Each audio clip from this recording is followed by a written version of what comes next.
We're live! Woo! Woo! Let's go!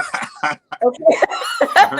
All right. Let's go. So, hi everybody. I know you're just getting in. I know it's 3 minutes early. We went live just so that I could get the link and tweet it out. So we're not starting yet, but this is Joseph and he's great. And Hey, you'll learn more about him shortly. Okay, let me find this link. Okay. I'm just doing my last minute research. Okay. Yeah. Cool. For the life of me. Oh, there we are. There's the link. Sharing. Found it. Yeah.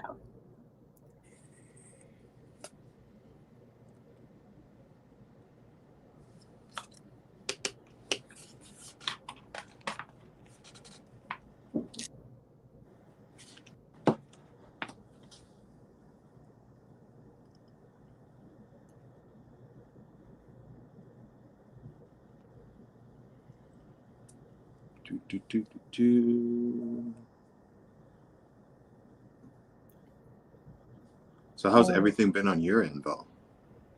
Yeah, we'll talk when the cameras are off. Ooh. I'm fine. I'm fine. That was too dramatic. I'm fine, but good. Yeah, it's been a wild time. Yeah, this year's been interesting. Yeah. Very much so. Very much interesting. What's your Twitter handle? Twitter handle, I got two of them. So it's at JO, so that's at JAY_OH. And there's at HOTW, which is for the Heroes of the World. At HOW? Wait, at what? At HOTW. HOTW. Yeah. That didn't get, hold on, let's see how to.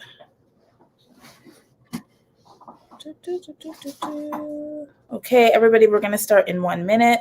Mm-hmm.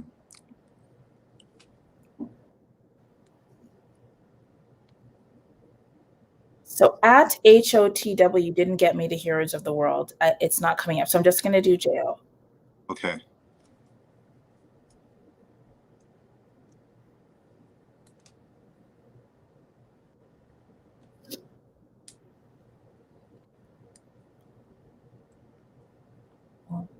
Okay. Oh, let's do that another way, and then we shall start. Mm-hmm. JAY_OH. Okay.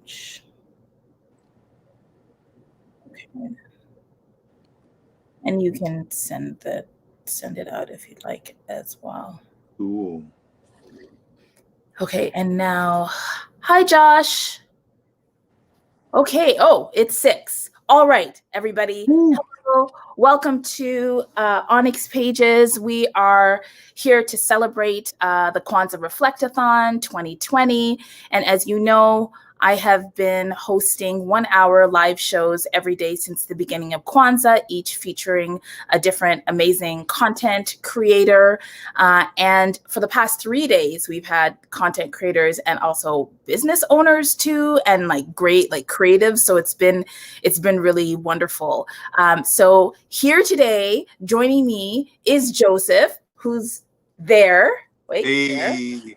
How's it going, people? And yeah, I want to, so I'll let you know a little bit more about Joseph, everybody. So I met Joseph probably 4 years ago. Yeah, about 3-4 years ago. 4 years ago.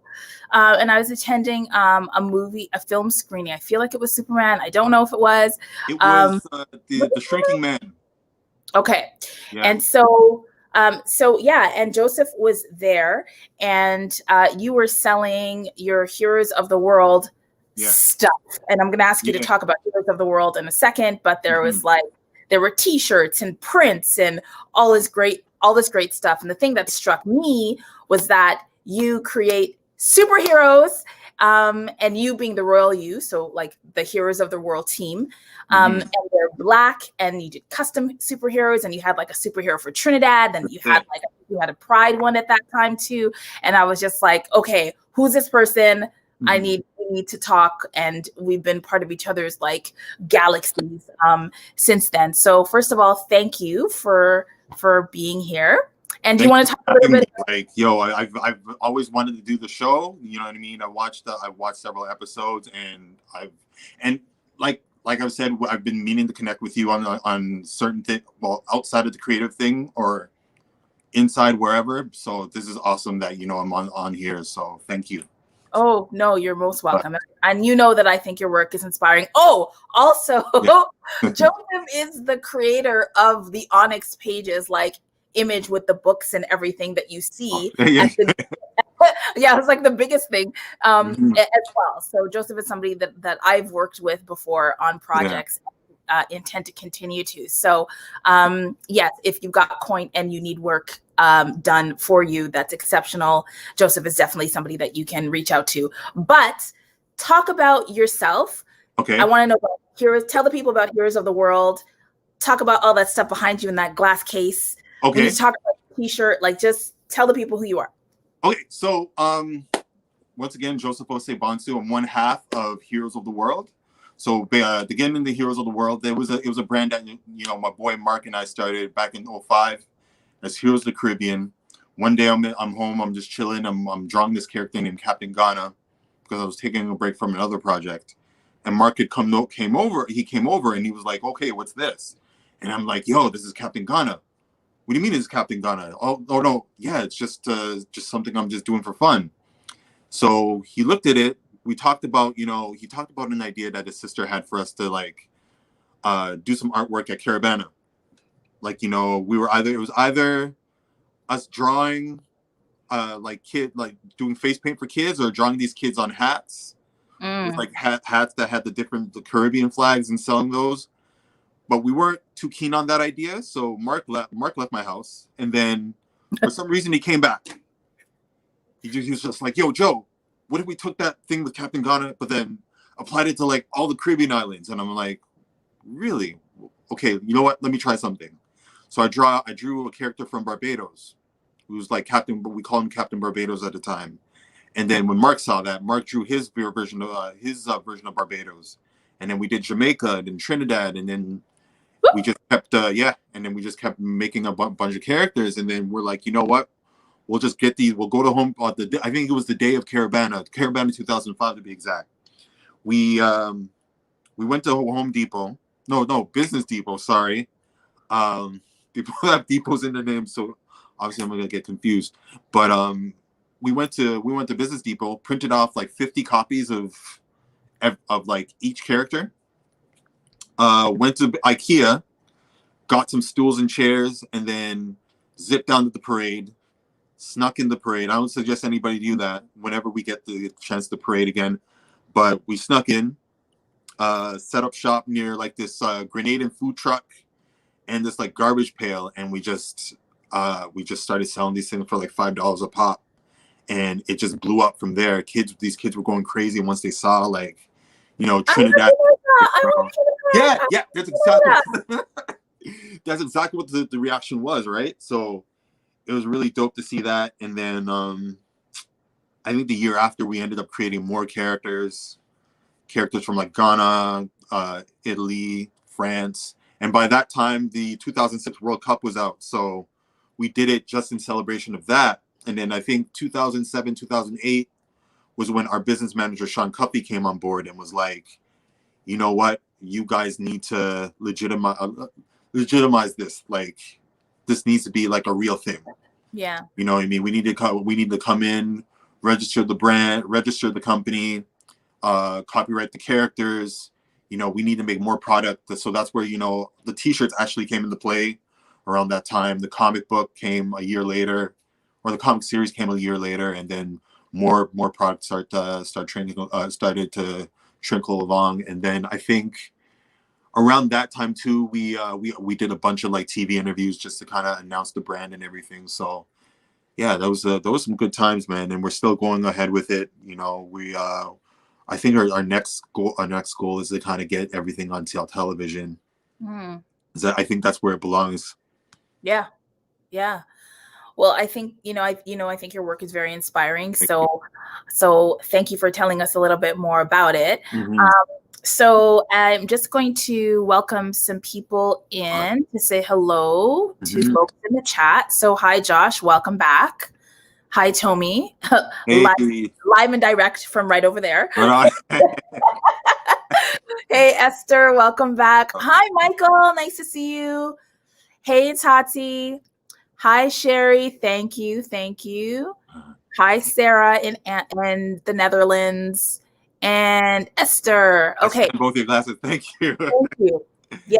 Those are dope. Like, Injuri always has like the fly's glasses every time I see her. Like Zilul, like this, there's a colleague of mine, I guess we would call her, these great glasses. I'm like, where did you get these from? And she said, Zilul. I said, what does that even mean? And I went to the website, and it's just a great place to get glasses. Not sponsored, but it's a thing. So let me just pull up Nia. I'm going to get the Nguzo Saba so that we can just get that principle into the space. And then I'm going to ask you a little bit about that, but sorry, not Kuumba. I'm just getting, it's all good. All my things confused. Okay. Oh, hi, Cordelia. Hey. Hi, Caleb. Okay.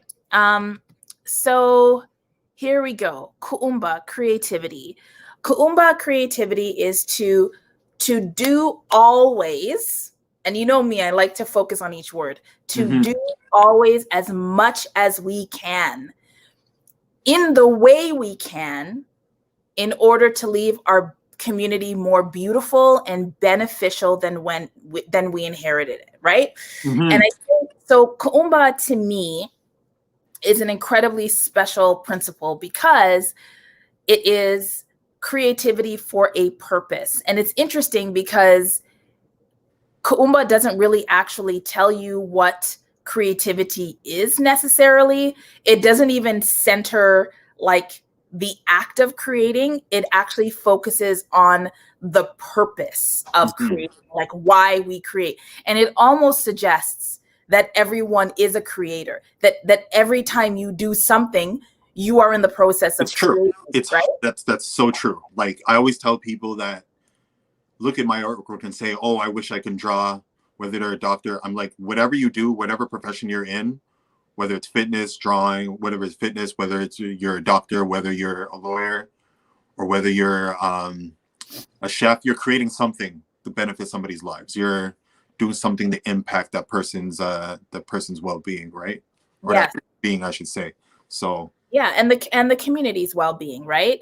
Like I have a friend who's on this chat who bursts into song, you know, at random moments, picks out all of the musicals and gifts us with her voice. Yes, I'm talking about you. And so, you know, like we're always creating things and making things. And I think that we do ourselves an injustice when we deny our creative capacity. And yes, not everybody's talented in certain areas. Like I'm not going to create a comic book. That's not a thing I'm going to do. That's a thing you're going to do, but it's not a thing I'm going to do. Right? You know, so it's, you know, so for me, I like to sort of stay in my lane in terms of what I'm good at, because I think your talent helps highlight your purpose and you follow your talent. That gets you sort of where you need to go.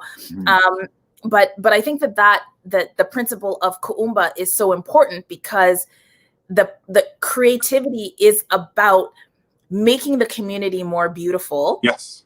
But also benefiting the community and making it not only benefiting the community, but making the community more beneficial, meaning that when we are, as our community grows, its capacity to generate wellness and beauty and possibility is actually exponentially expanded, right? So like 100%. Yeah. So the arts do that. Oh, for sure. Right? And this is why it's important. Like even with like the school, if you look at the school system, it's important to keep arts in the schools because the more these kids are exposed to art, the better the better they are, I would say, as people, because as creative, once the more you're creative, the more you can kind of expand your mental being and appreciate things more. Yeah. Because you get to take things in. I don't know. You kind of get to take things in a different way, which makes you, I don't know. You know where I'm trying to get at, right? I'm just trying to. Yeah, it changes Right. your perception, right? Yes, exactly. When you and I see that you do this, right? Like, and I'm going to talk a little bit about the way that your art has impacted me, but I think that when you commit to creation and when you commit to creativity, it gives you another lens with which you can see the world. You're able to see potential because you're already in a creative mind space. So tragedy has dimension, it has contour, it has color. It can be influenced, right? It doesn't necessarily have to be something that we're that just kills us, right? Like, exactly. Even if you look at our ancestors, or my ancestor came from Trinidad, West Africa, and so had the experience of being enslaved, but so much was created during that time period. New religions, new ways of being collective, new languages, songs, dance, everything. Songs, dances, all of that, right? And that is creativity that helped us survive, right? And some would say creating in those contexts is a superpower. The ability, and some writers have really honed in on those particular historical moments as bastions of creativity, and have used their work to turn our ability to survive into superpowers and given them back 100%. To us in story and song. And what's a wicked example, and we could probably talk about this later, is the show Lovecraft Country. Do it now. Yeah, Lovecraft Country. One of my favorite shows for 2020. Amazing. The way they took magic, the Black experience in the Jim Crow South, and kind of turned it around. You know what I mean? Because often we were seen as kind of oppressed in those times. We were super oppressed in those times, but then, you had characters like, Letty, and what's the main character's name? Atticus. Atticus, yeah. Atticus, you know what I mean? To see their strength, and even Montrose, to see their strength and their resilience throughout that series. And, the kind of, man, it was just refreshing to see something like that, which is really cool.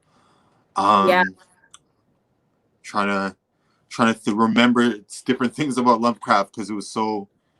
And I feel like art is extraordinary. Thank you for naming that tragedy as contours and context as colors. Thank you. And I feel like there's so much to get into around Lovecraft Country. My friend Sherri is in the chat as well, and we have an overdue talk about Lovecraft Country for sure, because there was so much there. And I have to say, because I'm critical, like while it was wonderful and earth-shattering in a lot of ways, there were missed opportunities, right? Like there was like a very violent murder of a two-spirit character for absolutely no reason, right? And there was inappropriate, like, sort of surface level dealing with sexual orientation as well. And so people have been talking in the fandom about how that can be addressed in subsequent seasons of it.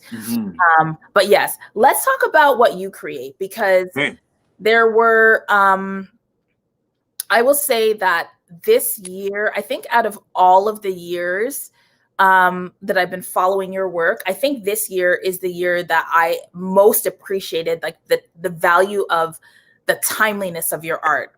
And I'm talking about, in particular, you created this image right at the beginning of the pandemic where you positioned frontline workers as like superheroes, right?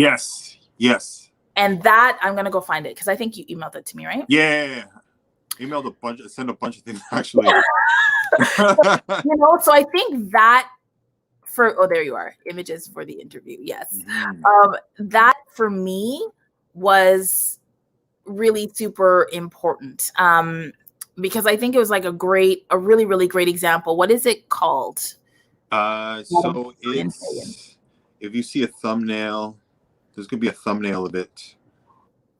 It's giving me, hold on, it's asking me to open it through iCloud. Hold on. So while I'm getting these images up, for those of you who are in the chat, what would you say were books that you read this year that exemplified Kuumba creativity? I'm just opening your zip file now. So just put it in the chats. What books did you read this year that exemplified Kuumba, the principle of creativity? Okay, so it's opening all the illustrations. Ooh. And illustrations for interviews and thumbnails. Okay, so I think you sent me the one with the frontline workers, right? Yeah. So I could give you a background history on that actually. So Mark one time he was like, "Yo, what if you did something for like, what if you did an illustration for like all the frontline workers? You know what I mean? Because they're kind of the real heroes." So I was like, "Okay, wicked. Let me see what I could come up with." And then I ended up drawing the main character that was in the illustration, Ori Gaia. So Ori is like our Mickey. He's like the Mickey Mouse of Heroes of the World, like the central character. Mm-hmm. And then along with him, I ended up drawing a doctor, a black doctor, a lawyer. Not really a lawyer, sorry. A teacher. There it is. Okay, so you got the Ori Gaia, you have a janitor, you have a supermarket attendee, sanitation worker, a scientist. What else is there? You have an EMS worker, a nurse, and then a bus driver, as well as a teacher. So we have all these types of people that, you know, are the real heroes of this pandemic. Because, you know, when we were kind of confused and about COVID-19 and kind of scrambling to do things, they were the ones that stepped out and, you know, and showed out. So we're like, you know what, we might as well do an illustration that celebrated them. And I remember we got the feature. We also got featured in on toronto.com/Toronto Star, which was pretty cool. So it's really, it's just more of it's our appreciation, more of an appreciation or a thank you to those guys. So yeah, it meant a lot when I saw it, because I was like, yes, we forget who the heroes are. And at the time that came out, like when you created that, we didn't know how long, Tati's like, wow. Yeah, we didn't know how long this was gonna last. Yeah, right? yeah. At that time, we were still talking like weeks. Like, you know, everybody's, you know, sit tight. You know, we might still be doing this in April. Like that's, I remember that. Yeah. So what I'm gonna do is just take us through everything that you said, and then you can just talk, because people hear me talk enough. So For let sure. me no, you I just love listening. I just love listening. That's why I'm kind of like. Okay, so I'm gonna just share.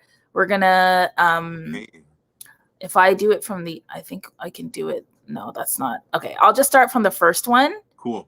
And then okay. So yeah.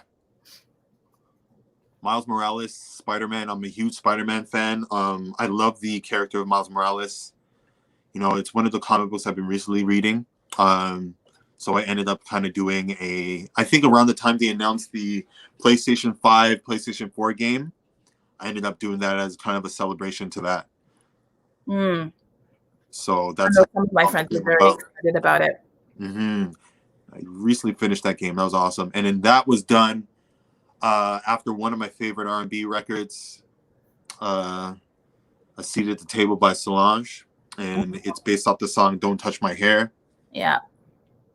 One of my favorite track cuts off that album. So I figured I'd do like a little tribute piece towards it, or for it, I should say.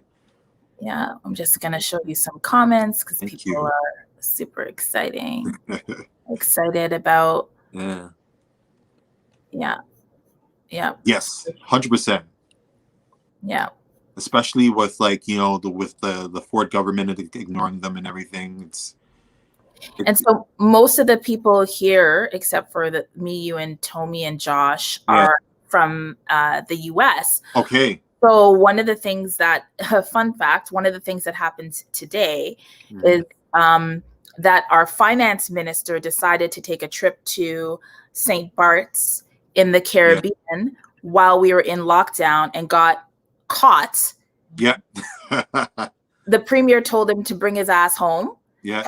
And then he was promptly fired from his post as finance minister, right? And so like that's the kind of stuff that's happening here. Okay, happy Kwanzaa. Tell us about this. Oh, so yeah. Another suggestion from Mark. Shout out to Mark Williams, one half the Heroes of the World. He was like, yo, why don't you just do a Kwanzaa? You did a piece of Ore for Christmas. Why don't you do a Kwanzaa one? So I ended up just putting this one together. It didn't take me too long, about like say 2 days or so. Mm-hmm. So this includes Ore Gaia, the main character you see at the front, the Pan-Africa superheroes. So they represent the Pan-African the side of things. And then you have Ore's best friend, Ezekiel Rashad. Mm-hmm. That's in the mix. So they're all celebrating. They're all together, smiling and having a good time and celebrating Kwanzaa, which is, to me, what it means, right? It's togetherness. You know, it's black unity. It's everything. And this is me just fooling around with the Anansi character. She's like a female super spy / Oh, I love the idea of the eyes, the multiple eyes, and her being a spy. That's it. And That's then you cool. have like the 8 appendages. Yep. And the dreadlocks and everything. So that's just me kind of fooling around there. Every now and then I'll just be in the crib and be like, you know what? I have like just some random idea I have in my head that I want to get down on paper. Mm-hmm. So I'll put that down and then start drawing. It doesn't really have to mean anything. It's just something that, you know, that's just in my head at the moment. This sounds really pretty, but I don't want to get kicked off of YouTube for tweet. Oh, for sure. Oh, this one's another Heroes of the World piece. So yeah, around around that time of social injustice, I was just like, you know what? I just want to stick it to the man. So we'll have Ore Gaia from Heroes of the World kicking a KKK member. And it's actually, pardon? Go ahead. Yeah, he's kicking the KKK member in the face. And there's Amanda Seals. I'm a big fan of Insecure, so I was like, you know what?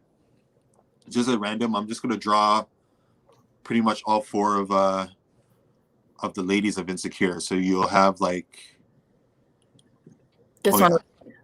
Oh yeah, so that was another Heroes of the World piece. So that's Usain Bolt versus Escapade from Team Jamaica, and then you have Ore Gaia in the background there. This was another fun piece to work on. So we knew we were going to talk about this because I have always been talking to you about queerness and characters. And I don't know if my favorite character, because I have one favorite character you've done. I'm not sure if that character is in your collection.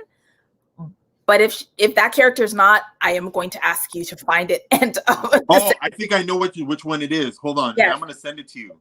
Yes. Give me 1 second. But I want to talk about queerness because there's some, like I'm new to comics, but there's a couple of things that I notice a lot. Yeah. Sorry, people are just loving on what you have done. Seals. Said you should copyright that and then share it with her. I think she'd love it. I think I tagged her in it. I don't know. I think she noticed it. I'm not too sure. Yes, the kick racism photo gives me Ring Shout vibes for sure. Do you know Ring Shout, the book? I haven't heard of it. What's Ring Shout about? It's right behind me. Look at that. Esther, it's like we planned it. Right. So Ring Shout is, I got my special edition of it. Yeah. P. Jelle Clark. And it is, it's a novelette about people who I think it's I'll just read it because in 1915, the birth of a nation cast a spell across America, swelling the Klan's ranks and drinking deep from the darkest thoughts of white folk. All across the nation, they ride, spreading fear and violence among the vulnerable. They plan to bring hell to earth, but even Ku Kluxes can die. Standing in their way are Maurice Boudreaux and her fellow resistance fighters, a foul-mouthed sharpshooter and a Harlem hellfighter. Armed with blade, bullet, and bomb, they hunt their hunters and send the Klan's demons straight to hell. But something awful's brewing in Mason, and the war on hell is about to heat up. Can Maurice stop the clan before it ends the world? Uh-oh. So, yeah, so definitely a book you should be reading. But yeah, so Ring Esther shout. Okay. Ring Shout. Yeah, I can send you a link to it. Okay. And P. W. Clark is an amazing just person. Are you able to hold on? Is it sharing the whole photo? No, it's not. Hold on. Let me just get the. I want to make sure that it shows like the whole thing. It's not doing that yet. Let me try that again. Mm-hmm. I just sent you a little some ring shout, eh? Okay. Yeah. And so while we go through your art, because I want people to have the opportunity to see it, have you said any? Oh wait, sorry. So in terms of comics and graphic novels, I've noticed two things that I have a problem with. Okay. At least two things. I'm just going to talk about two things now, and I want you to speak on them. All right. So the first is the gender binary. Yeah. Notice that even in your Kwanzaa, right? Like in almost all of the images I've seen of Kwanzaa, there's like a man who's like physically bigger, like taller and bulkier. Yeah. For no reason, because like men are not that much bigger, right? Like cis men who are really muscular are not that much bigger than cis women who are really muscular in that particular way, right? Like comics is just like the dimensions are so weird. So that's one thing that I've noticed is just like big cis men, biggest houses, and then like these, even when they're strong, these cis women characters, because we're not even getting into non-binary because that's not a thing that's mainstream yet, which is a problem. Well, you were gonna fix. Believe it or not, it's almost a thing. Well, it is a thing now. It's not enough of a thing. Not enough. True, touche. So yeah, there's that thing that I've noticed, and also like the compulsory heterosexuality of black comics. Like I feel like we're getting some mediocre black comics right now. Okay. Yeah, and I think not necessarily in terms of the art. Like art is gorgeous often, sometimes very beautiful stuff, generally. But we're also getting stuff that is really traditionalist, and which bothers me and worries me, because if Afrofuturism and African futurism is about the future, then we don't need to rely on some of the like traditionalist, heterosexist tropes of the past. And from a take a deep breath, from a Kuumba perspective in terms of creativity, I think part of making, like if we go back to what and I'm not talking about your art, I'm talking about just like everything, to do always as much as we can, which suggests that we should be doing the most, right, in the ways that we can to leave our community more beautiful and beneficial than we inherited it. So if we are creating in the context of Kuumba, what we should be doing is creating art that is as encompassing, as reflective of the diverse Black communities that we are a part of, right? So that's my beef, is that we still not enough the same stuff. So speak on that. There's not enough, like, aren't enough like queer Black characters or disabled Black characters that are in comic books right now. And if they are, they're usually side characters or part of a supporting cast. You know what I mean? That's what I mean. See, right now, like, I don't know. I feel like there's a shift coming, or there's already a shift. Like, you look at Aqualad in DC comic books, who's a Black queer character. He's gonna get his shine soon. In like the future, I think it's like the Future Forward. I think it's called DC's Future Forward or Future something. It's kind of their series, the new series that's coming out now with, or the new line of stuff that's coming out now with DC Comics. There's also one of the Green Lanterns. Is that the Far Sector one? Yeah, but I believe there's characters like her that are being put to the forefront. They've hinted something with Ironheart, Riri Williams at Marvel. You know what I I'm mean? so excited about Riri Williams for sure. Yes. That Okay. yeah. Her And story is just phenomenal. yeah. Let's see what some comments are saying. So I didn't know you were an art therapist, Sarah. Oh wow. That's exciting. Hey. As an art therapist, I can't stress the importance of art and creative expression for our mental health. Exactly. Yes. 100%. Exactly. Absolutely. It's Part of the healing. reason why I create. Yeah. When I'm in the funk, I just love to just kind of sit back, crack open the iPad Pro or the sketchbook and just draw just to keep my mind at ease. Yes. And just as a shout out to Joseph, one of the things that I really love is when you do your live drawing on Instagram. So like just when you follow Joseph, like just randomly, I don't know if I'm calling it random. It might be actually like your master plan, but from time to time, I'll just see you drawing and like chatting. And it's actually really cool to watch you draw and interact with people on Instagram. So that's great. To your point, Jerry, we must go deeper and expand our realities to represent the multiple dimensions of our Black communities. Exactly. Yeah, 100%. And to demand it of our artists. Yes, 100%. And I think like I said, there is a shift. A lot of indie artists are creating Black queer characters or Black characters that reflect them. When they come into the mainstream, who knows? Hopefully soon, because we need that. We need that in the industry right now. Usually, right now we're seeing kind of the same tropes. Yeah. You know what I mean? The same kind of archetypes. I want to see something different. You know what I mean? Like we already have enough Luke Cages and Falcons out there, which is why it's like, and going back to Ironheart, which is why it's cool that we have an Ironheart. You know what I mean? It's cool that we have a girl like Riri Williams who, she's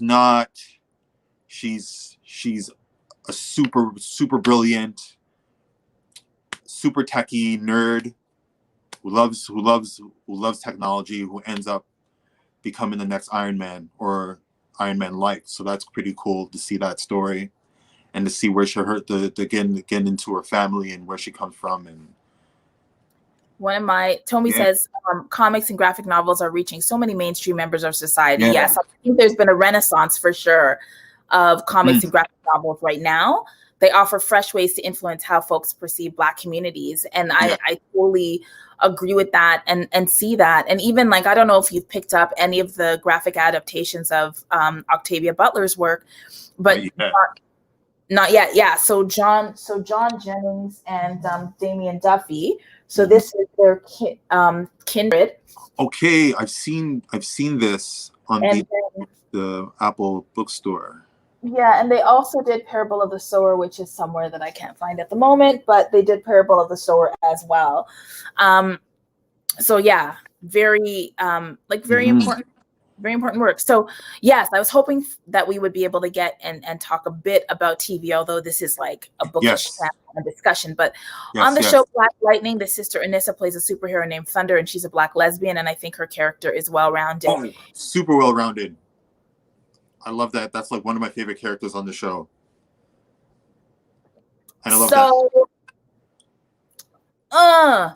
What's up? So I know I have to get off my chest. So like Anissa, you know what? I haven't seen her whole like arc.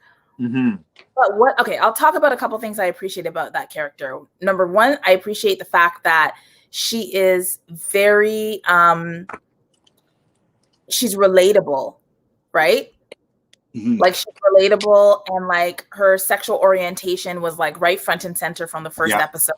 And like, the family loved her, everything was cool, so she's a little hot-headed, but that's fine. That has nothing to do with that. That's her, right? So I really appreciated that. I felt that the use of the story, though, like her relationships were a little bit inconsistent. Like she's a little shallow as a relationship character. And so if you compare like the love relationships that both of the daughters had, I feel like the one with the Jennifer, is that the other character, the other daughter? The other sister, Jennifer Pierce. Yeah, so I feel like Jennifer's relationship with her boyfriend, which ended up being obviously like a main story arc, was more developed and more cohesive, right? Yeah. So I feel like I needed a little bit. I needed more, but I was very happy to see Anissa on the show and to see her character. And like every other Black woman who watched the show was like, how did she have a weave 2 seconds ago and now she has braids? Somebody give me real superhero activity that's happening right now is how her hair is changing so quickly and she's never went to get braids. So anyway, but yeah, let's see what other people I always asked that question myself, but it's kind of off topic, but are you also interested in animation? Like doing animation? Like doing animation or like animated shows? So Caleb, do you mean, is Joseph interested in creating animated characters or interested in like doing animation? So what exactly are you asking? But you should just answer both. As far as me as an animator, I'm not classically trained as an animator. Hopefully it's one thing I want to do one day if I get the time and patience to do it. I know me, I love creating stuff, but I don't have the patience to draw the same thing over and over again and make it move. But hopefully I must have the patience to do it. But as far as like animated shows, I'm all about them. Like they're like the sole inspiration of why I do what I do. Interesting fact, things like Super Friends, watching Super Friends and He-Man back when I was younger kind of got me into drawing. And believe it or not, the video Take on Me by Aha, that inspired me. That was another big inspiration as well. So I've always loved animation. So recently I watched Soul, Pixar Soul, which is just fabulous. Like, I've heard. I haven't seen it yet, but I've heard a lot of people talk about it. So I'm looking forward. Chloe and I are going to watch it, I think, at some point this weekend, maybe. I feel like, so we're talking about Black Lightning. I feel like the producer should have picked an actor who is a lesbian, though. Agreed. Considering the content, it deserves more authenticity. Agreed. For sure. Caleb, yes, that's what I was about to say. Agreed. Oops.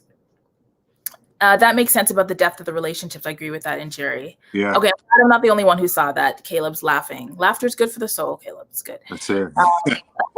Like doing it. Yeah. Are you interested in doing animation? Which you answered. Yeah. Caleb, I love storyboarding and animated shows / movies are so cool. So you guys need to connect. Yes. It's basically what needs to happen. Was he born in a decade too?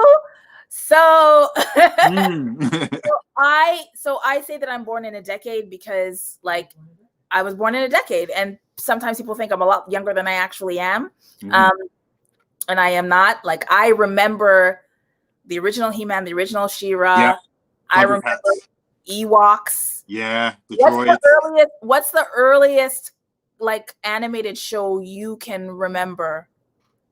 Like that you can remember? Earliest, man. Besides the obvious ones. What are the obvious? There was Cops. Cops came like late 80s, but there's one there's one I really loved. It was called Centurions Power Extreme, and it was really dope. It was like you had like these 3 pilots, right? Or these 3 soldiers. One had, and they all have different armors for different purposes. So one had armor for like land attacks. One had armor that allowed him to fly and do all sorts of cool stuff, and then the other one had armor that allowed him to go in for like deep diving missions or underwater missions. So it was pretty cool to see. That was a really dope cartoon to watch back in the day. And I think there was another one called Bionic 6, which I loved as well. Okay. Do I remember? I remember there's so many of them. But like the more fantasy ones were like, I remember Tiger Cats, and do you remember Tiger Cats? Thundercats. Thundercats was awesome. There was Tiger Sharks. No, I don't know Tiger Sharks. I don't know those. Tiger Sharks came a little bit later, but Thundercats was dope. And then I remember what else? I loved the Ewoks. That was such a weird, Hercules. Love Hercules. Yeah. Astro Boy. Yeah. Okay. So let's see. I'd like to see more exploration of her lesbian identity within the context of her community because it's kept mostly under wraps. But the reason why it's not explored, Esther, you are reading my soul. Thank you. Because it was like every scene with her, like the scene with her in the library, she's between two large stacks of books and she's like hitting on this girl, right? And then they're at a club, you just see the two of them. Then they're at an apartment, you just see them coming out of bed. Yeah, I remember that. Yeah, she's not like queer in the world, you know? Yeah. She's not, she's like over there queer, like sidebar queer. Yeah. And people, and even when in her queer identity, it doesn't mean anything when it comes to like her fighting and stuff because she's hooded. She's not engaging with anybody else. She's just like beating up men. Yeah. Right. And I wish we can explore this in like in the last season of Black Lightning. Yeah. So. Yeah, because they're canceling that show. Yeah. Yeah. Womp womp. I feel like the versus battles always reminds me that I'm super young. I don't even know what versus battles is. The ones Timbaland and Swiss Beats do. Like every Monday or Tuesday, they'll have like two different artists put out like their different beats. Yeah, that's good. Yeah. That's what made me ask He-Man, and then Take on Me had me like, this is my stuff. Yes. Yeah. Yes. Yeah. I love the Take on Me video because it was kind of one of the first times I saw the rotoscoping, which is pretty much animating over live action footage. So that was really nice. Esther Jones, true. I'd like to see her collect with Black LGBT in the community for sure. She can't be the only one. Yeah, that's true. Yeah. Who knows? Who knows though? I know Black Batwoman's coming out. So the new Batwoman's coming out. It was supposed to be a Black queer character. So you might see, hopefully they'll see her and the kind of Lightning or Thunder kind of connect in one episode or so. Yeah, that would be really nice. Yeah. So are you MCU or DC? Like, do you have... I'm MCU all the way. Okay, that's good. Comic. Yeah. That's good. You can stay on the program. We can continue. That's good. That's it. I can't do DC. I you know what? There's certain movies I love. Like I dig Shazam. I dug the first Wonder Woman movie. Aquaman, but you know, it's an MCU. Their stuff's tight, man. Like, yeah, and I'm not super religious about MCU or DC. I mean, I'm also MCU all the way. I feel like DC is a looser universe, right? Yeah. It's not as cohesive as Marvel. Yeah. And then there's all the other stuff like the production quality of the movie and all this stuff. But I'll watch all of the things. Okay. So no, you talk and then I'm gonna find more of your stuff to show. But I do have a question about Tidal. So let's show Tidal. Okay. But what were you gonna say about MCU? But what I always loved about the Marvel Universe is that I can easily connect to a lot of those characters. Okay. Like, you know, I can easily connect to a dude like Peter Parker, for example, socially awkward, just a nerd. But yet he has like this, and at the same time, he has like this great responsibility to his family and to the people around him to do good, you know, to be a better person through the guise of Spider-Man. So that I've always loved that. I always loved, you know, characters like Captain America, the Black Panther, you know what I mean? Guys that, you know, they're kings and soldiers that just they're at the end of the day, they're just regular guys that want to do the right thing. And there we go, this Tidal from Heroes of the World, Team Barbados. So tell me what Tidal does and all about Tidal, because I love Tidal. So Tidal in Heroes of the World, she's 1/4 of the Team Barbados. What's cool about her is that she can manipulate bodies of water. She could transform in the water, and when she's around masses of water, she can absorb it in order to grow to enlarge it in size and do all sorts of cool stuff. If you go on the Heroes of the World website, we have a mini comic book that has a little featurette on her. Oh, cool! Really, really, really dope. I really love that. Okay. Yeah, funny story about that illustration. That actually started when I was in Barbados. So I visited Barbados for the first time. Went with Mark, Monique, and the rest of the Heroes of the World team. And we're on the beach one day, and I brought my sketchbook. And I was just after getting out of the water, I was just like, you know what? I'm just gonna lay back, pop my sketchbook out, and start drawing. So I ended up just drawing this character, and then lo and behold, I think the moment we got back home from Barbados, I was like, you know what? I'm just gonna finish inking and like fully do up this character in Photoshop, and hence why. And lo and behold, you have that image that you saw before. Cool. Yeah. This is the family, right? The Pan-Africanist superhero family. Yeah, Black and Proud. So this was kind of a response to, you know, a lot of the stuff that was going on. You know what I mean? You have a lot of people people, whether what's the word? I don't want to use any terms, but there are a lot of people that are threatened by your blackness. So I figured. Oh, you mean like racist white supremacists? That's it. Racist white supremacists. Okay. There's a lot of them that are just help you out. Blackness. Sorry. We can say it with our whole chest. Ooh, who's That's this? it. Hold on.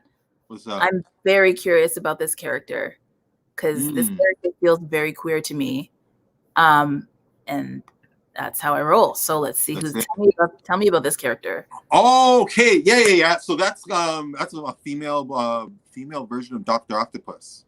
My take on Doc Ock. Mm-hmm. So Doc Ock is. I don't know who Dr. Octopus is. Dr. Octopus from Spider-Man. That's like one of Spider-Man's like chief villains. Yes. Yeah. I remember that character from a movie. Yeah. I feel like I remember that character from a movie or something. I think I remember something. He was in the Spider-Man 2. Doc Ock was played by Alfred Molina.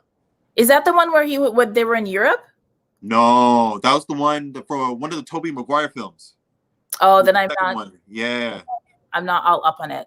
Yeah. Okay, cool. So and have you done any non-binary characters or like any trans characters? Like, have you even wrapped your mind about how you would create characters like that? I think that's going to be next. Not like that. Characters of those particular gender identities. Well, we have, like, with Heroes of the World, we have pride characters that that Mark and I have done illustrations of before, so they do exist. As far as like original characters that I'm coming up with, I definitely have some stuff down the pipeline. Mm-hmm. So that's an almost not yet, and is your answer, I think. Not yet, yeah. Okay, so I'm going to ask you in front of the people to do that because I think that's very important. And also there's some interesting work being done on like it's more about like writing. So Nisi Shawl, who's a non-binary writer, has a course called Writing the Other, and they talk about how to write characters with identities different from your own. Now, obviously this is for writers, but I do think that as visual artists, that there are resources out there. You know, how do you approach creating characters and creating scenes and so on that are more sexually and gender diverse and diverse in terms of ability and so on. And there's a lot of work being done. So because I know you, I'm just saying this is. I feel you. No. I have expectations of you and all of your people. This one's really nice. I like I love the color in the background. But yeah, so is this no? Which flag is this? It's Ghana. So these are my peoples. Sorry? Yeah, Ghana is my peoples. So West Africa, big up. So yeah, this was just kind of a thing that I put together just to put on the Heroes of the World site to celebrate, you know, the black women and black Ghanaian girls that, you know, that are heroes, everyday heroes. And, you know, y'all are heroes every day, each day, all day, every day, you know, so. Tati's getting very excited. Oh, wait, sorry. Oh, wait. We have to go back. Marvel Girl. Yes. For Ife? For life. For life. Oh my gosh. The only DC character I roll with is Batman, but not Affleck. But you don't like the Ben Affleck Batman? I think he was the perfect Batman. Oh, this is great. It's a debate. Okay. He's the perfect Batman because your arguments. You know what I loved about that Batman was that the fact that his look was straight out the comic book. You know what I mean? You think of Michael Keaton was dope, Christian Bale was dope, Adam West. Yeah, I grew up with Adam West, but if you think about like comic book Batman, Ben Affleck's Batman was like ripped out of those pages. So that's why I loved it. You know what I mean? I one of my favorite scenes from Batman v Superman, even though it was a crap movie, I love the warehouse fight scene because that was so bad. That was totally Batman, minus the killing.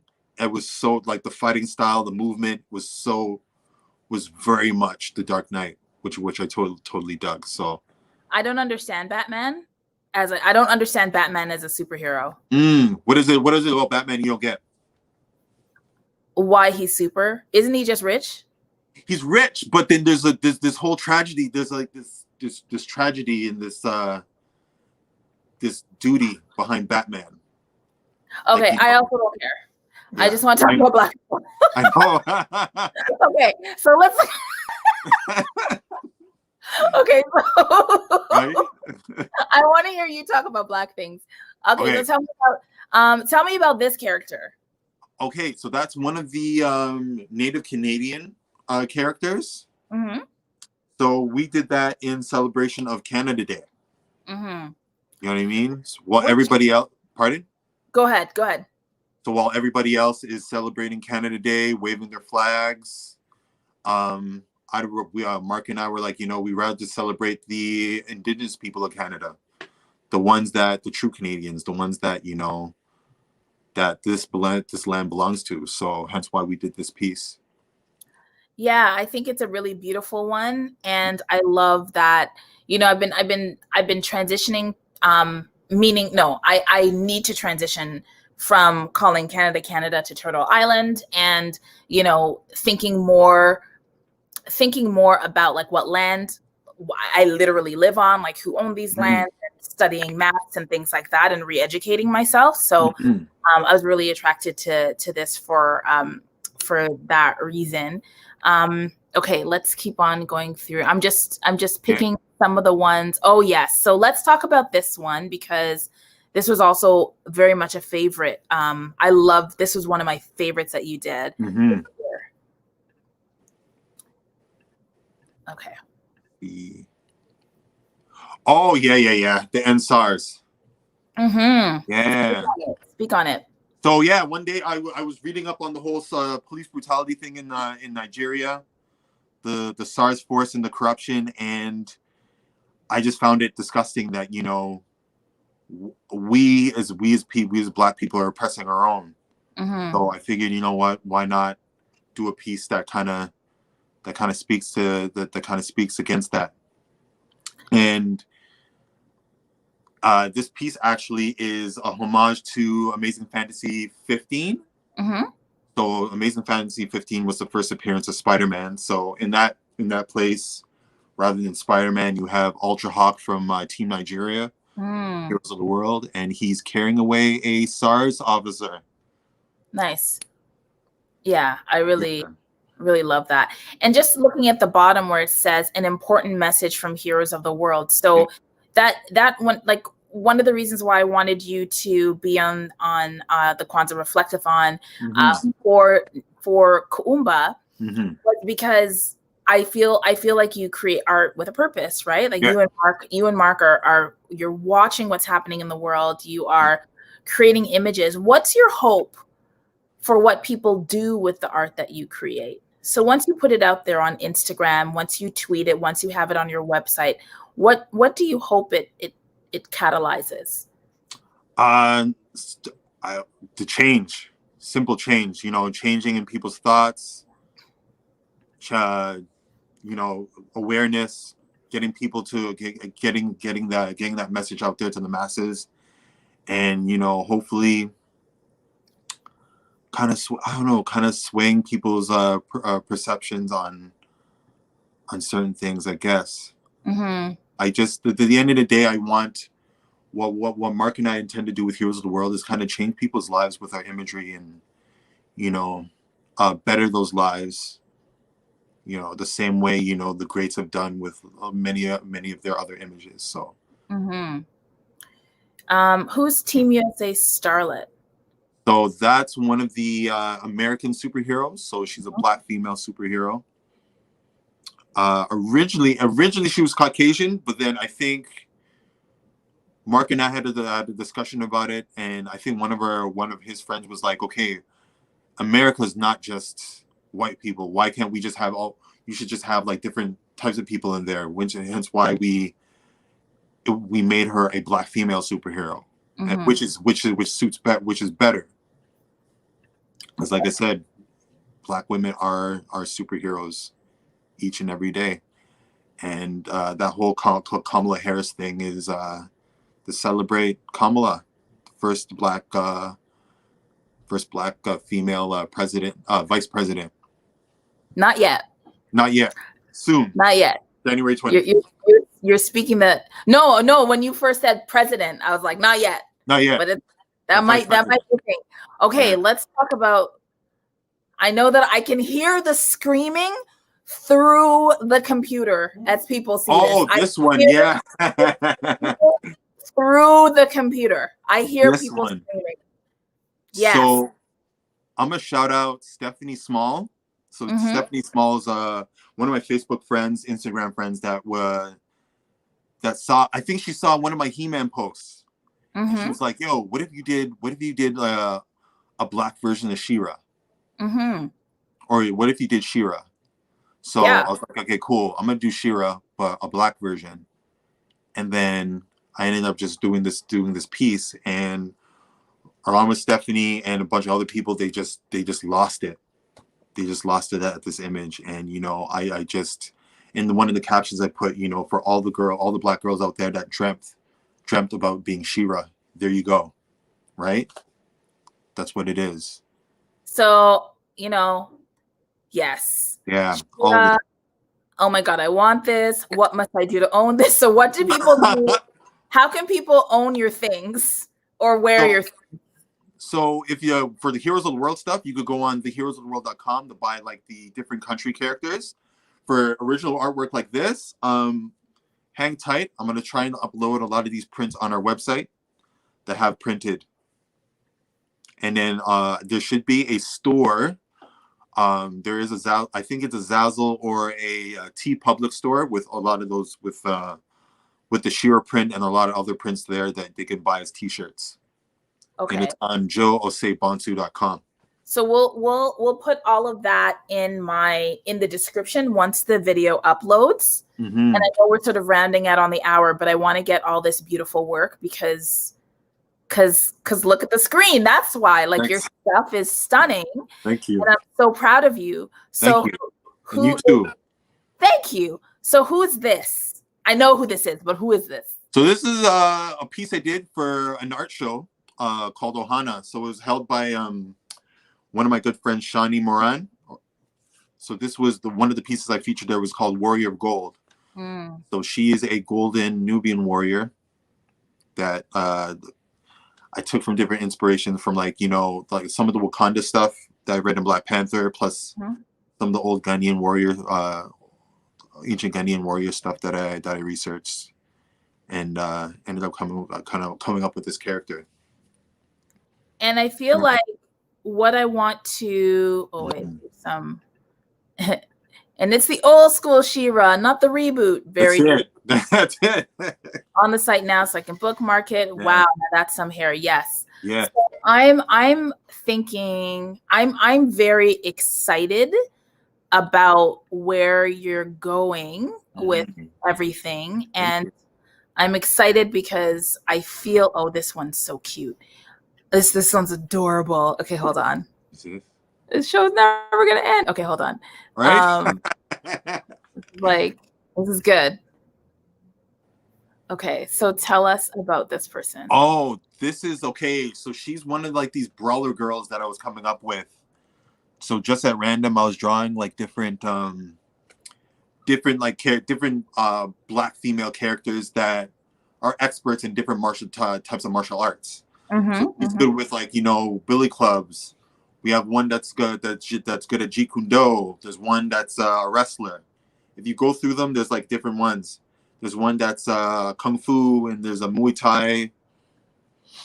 It's just something I was playing around with one day at the crib. So I drew her, and then I ended up drawing another set of characters and grouped all. I think it was all 8 of them together. There was like a Muslim boxer. There's like a girl with a samurai sword. Yeah, so that's one of the one of the Street Fighters. There with like a skull mask. And your craft is developing, like as I see it over time. Like I'm noticing different things. I want to see more body diversity. Now that you're here, I feel like I can just make requests. Oh, for sure, yeah. I want to see bigger body. All feedback's welcome. You know what I mean? Yeah. Like, I want to know how she's able to do all these martial arts with no bra, but we can talk about that offline. Right? I'm like, there's more than one superhero thing happening right now. Right? There's so many. Defies gravity. Okay. And yeah. so let's see. Okay. These are so great. I love the coloring on this one. Thank you. This is really. Yeah. So that's like very Bruce Lee inspired. Yeah. Yeah. Sorry, who inspired?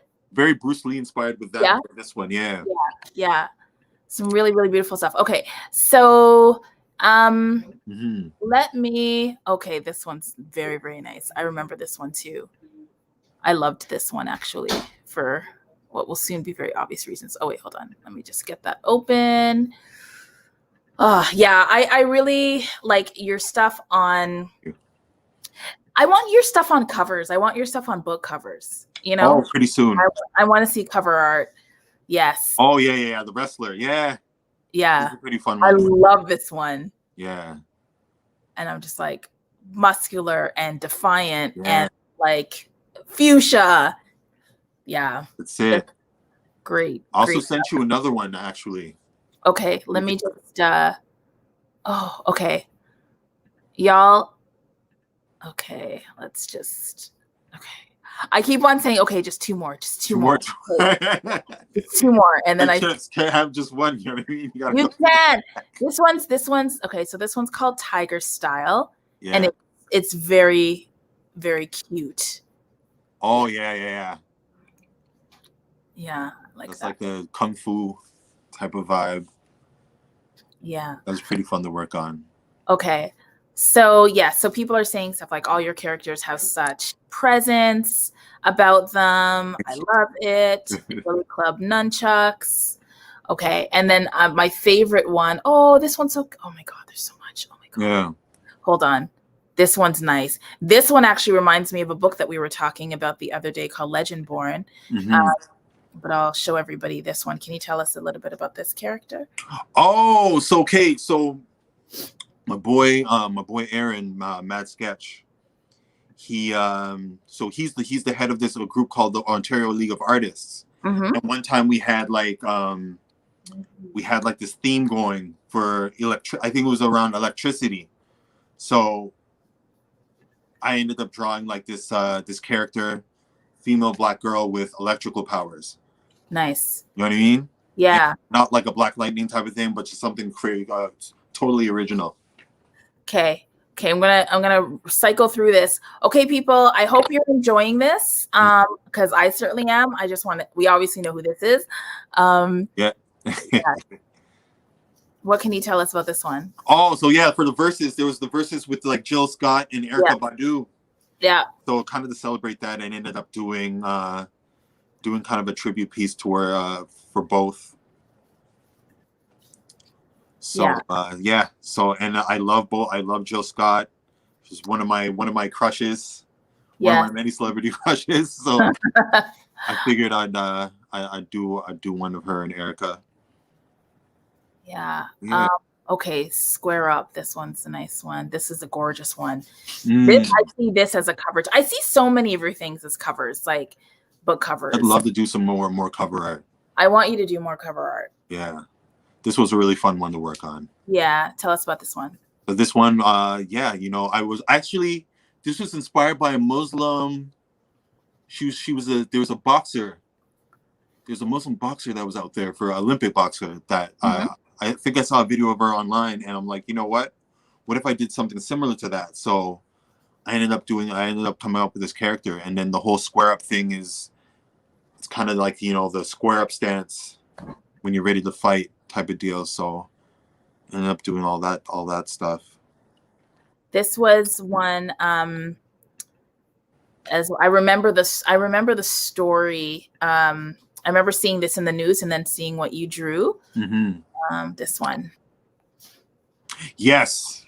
The monkey, the kid, they called the coolest monkey in the jungle. Yeah. It was very like, come on, H&M. Yeah. Really? So I was like, you know what? This kid, black boys are not monkeys, they're lions. Black girls are lionesses. Is that the right term? I mean, you could say they're lions. They're lions as well. Or you could say black children are lions. Black children are lions. So he's a lion with the king's crown. So, and he's not a monkey. So I figured I'd put that out there. I feel like I'm usually one for, like, I don't like imposing gender on children as a rule. I think though that in this particular circumstance, given that it was juxtaposed with the monkey, that, like, because a lot of stuff came out right afterwards, like people saying like you're on top of the world, you're like very, very like masculine messages for this kid. And I feel like there was something corrective about what people were doing. But I do want to see us think about how we elevate children in a way that allows them to be to define who they are as well. Yeah. Okay. Wait, there's another one. And as you know, I think I have about 5 more that I want to, well, I have 1 million more that I want to show, but I think I sent one to you via Messenger. Yeah, that's going to be the last one. Yeah. So what about this one? This one was done during Inktober, I think 3 years ago. Okay. So I just like I said, when there's something that comes to mind, I like to just put it on paper. Yeah. So this was more of a cyborg. She's kind of a robotic cyborg woman. Ooh. That was done with, like, you know, inks and Prismacolor markers. I love the texture. Thank you. Yeah, done on Illustrated I think it was done in one of my sketchbooks. Yeah, it was really nice. And then second last one, and then we're gonna wrap up with some closing thoughts about Kuumba, and Ooh, I love this show. I did this because I love this show. I May Destroy You is, like I said, besides Lovecraft Country, besides this past season of Insecure, this one was it. Yeah. Like this show is so fire, and just to kind of see the incident happen. I don't know. Am I spoiling? I May Destroy You to people? Has anybody seen it? I don't know. But if you haven't seen it, go see it. It's an amazing show. Michaela Cole is she's just like, yo, she's everything, man. And I loved, if you love chewing gum, you'll love this show. I think she's incredible. She's very incredible storyteller, and Black storyteller, or storyteller in general. And I hope to see more from her, man. Yeah. Okay, now we're gonna end with my favorite one of all time. Okay. Yeah. Oh man. So what's the story behind this one? So this one, you know what? Like I said, with me, I would love to see. I want to see more Black women in sci-fi. More Black women in action roles. I see that it's happening now. So at the time, there wasn't too much, so I ended up creating my own. And this one actually I did while me and the rest of the Heroes of the World team were at Montreal Comic-Con. So I was thinking, you know, Aliens. So Ripley from Aliens meets, you know, Terminator, all these other like, you know, tough macho elements, but put those into the Black woman, right? So hence why you have, like, you know, you got the Heavy over here with, like, you know, the big laser weapon, the vest, you know, the different colored dreads and the tattoos. or the techno tattoos and everything. This Yeah. is a fun one to draw. I think I definitely, this one is my favorite of everything that you've done. Mm. And the reason one is body size. Yeah. Bigger. This is an average size human, but like, you know, I want to see bigger, strong bodies doing amazing things. Yeah.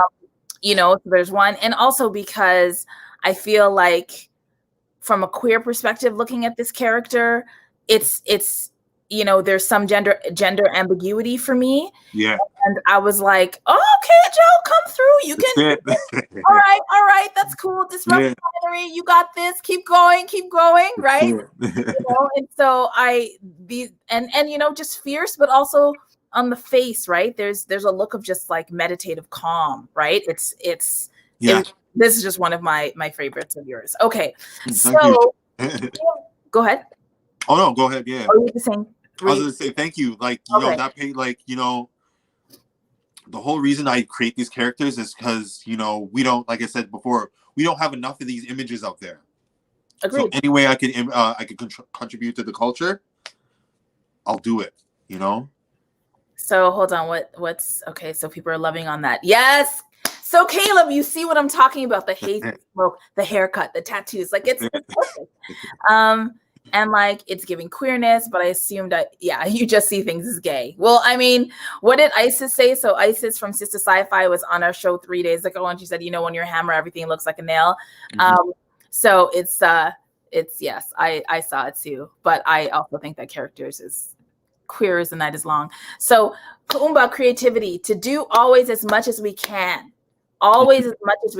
meaning that it's not just enough. It's not just what's comfortable, but as much as we can in the way that we can. So you don't have to do it in all ways, but you find your talent, you find your lane, and then you do as much as you can from that place. That's it. And what's the purpose? To leave our community. Community really should be pluralized, our communities, because we're part of multiple communities that intersect and flow into each other and sometimes conflict with each other. But to leave our communities more beautiful, more beneficial than we inherited it. So that is Kuumba. And I want to just thank you for being here and for sharing your art with us and for leading with inspiration. I really appreciate that. I hope thank you for having me. You're welcome. You know, I've always, like I said, I've always wanted to come on Onyx Pages and do the thing with you, and you know, just chat geeks and sci-fi stuff, and you know, hopefully we can continue this. Yeah, I definitely. That's a thing. That's a thing. We can talk about books. We can talk about your projects when they're no longer big secrets. All those things. That'll be great. Yeah. So I just want to see if there's anything else in the chats before we go, and just wanted to thank everybody in the chats for engaging and, you know, oohing and awing at the art. As I said, I will share links as to where you can get access to this stuff. You know that I'm all about lifting up Black creators, and in particular, Black creators who are, you know, invested in creating images that are of the diversity of Black communities, and who are also, you know, willing to take critique and to be accountable like you are. Not everybody is. So that's one thing I really admire about you. So thank you for that. Oh, no problem. And this was great. Is there anything else in the, where do we get your, who's, I don't know who's talking about glasses. We'll get. Oh, the glasses. Where do you two get your glasses? Oh man. These were from my cool. What's that? These were from my optometrist. That's it. These are Marc Jacobs. So they're Marc Jacobs glasses. Yeah. 81. Yes. And Caleb says, thank you both. And sharing art is an act of vulnerability, in my opinion. I agree. I agree. Appreciate you. I appreciate you too as well. Yes. All right. So happy Kwanzaa, everybody. Is there anything that you want to say before I do my little announcements and end? I say just continue to check out the heroesoftheworld.com. Instagram, we're at Heroes of the World. If you want to check out my artwork, Bonsu.com, as well as my Instagram at JO83. So that's spelled JAYOH 83 on Instagram. So yeah. That's pretty much it. And, happy Kwanzaa, happy New Year. This is like the last day of the year. So hopefully we'll have a dope 2021. That's it. Yeah.